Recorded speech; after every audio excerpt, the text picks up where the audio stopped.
Hello guys, this is Bandichess back with a new opening trap. On the positive side, my daughter is sleeping. On the negative one, as a result, I will have to talk reasonably quietly, which is the reason why the previous video was fairly quiet and poor quality sound-wise as well, but I hope that it will still be enjoyable.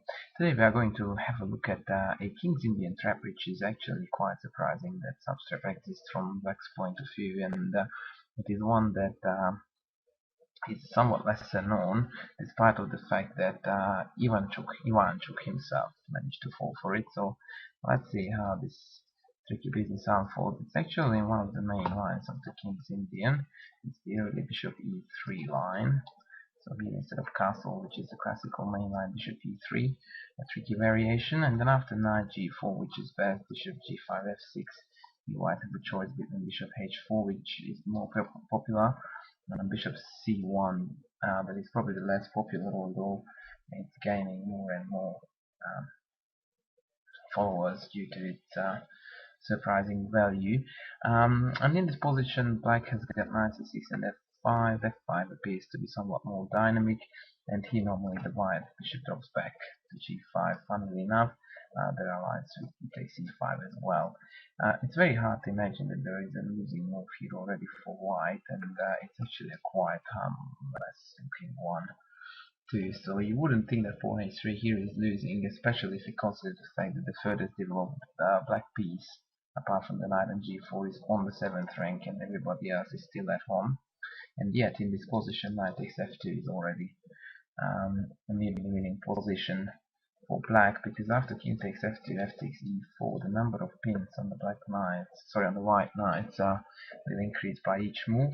After knight e4, queen h4 check, exploiting the pin.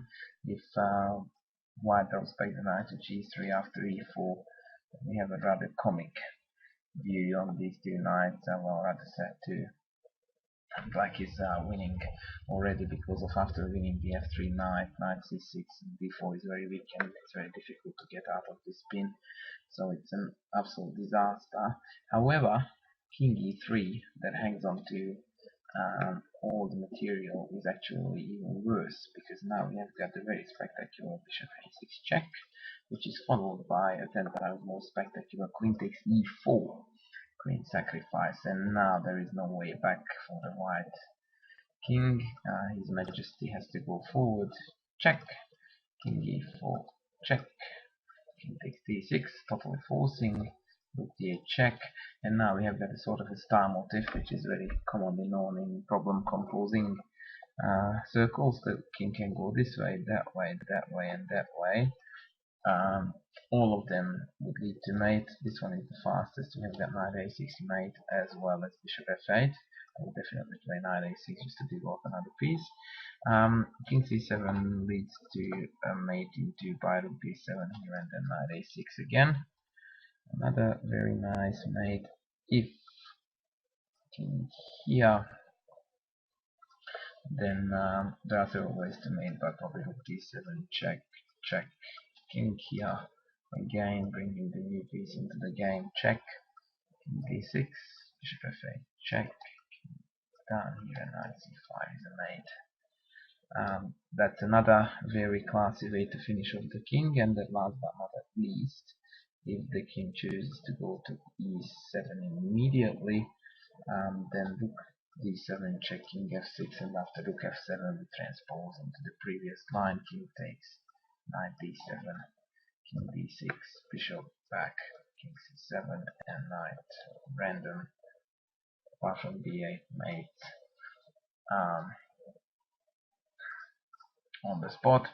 So sorry, that was a misclick.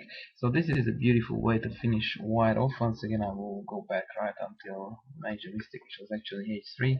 So after knight takes f2, king takes f takes e4, white at least loses the piece back with a significantly worse position. But after knight takes queen check, king d3, queen bishop h6, king d3, queen takes e4 is the queen sacrifice to be remembered, and after king takes bishop f5, it is an unstoppable mate. The white king is too exposed to the black pieces. Really, really nice, and once again, rather lesser known trap, a lot of white players might fall for it, so it's quite handy to remember. I hope you guys enjoyed it, and I will be back with more.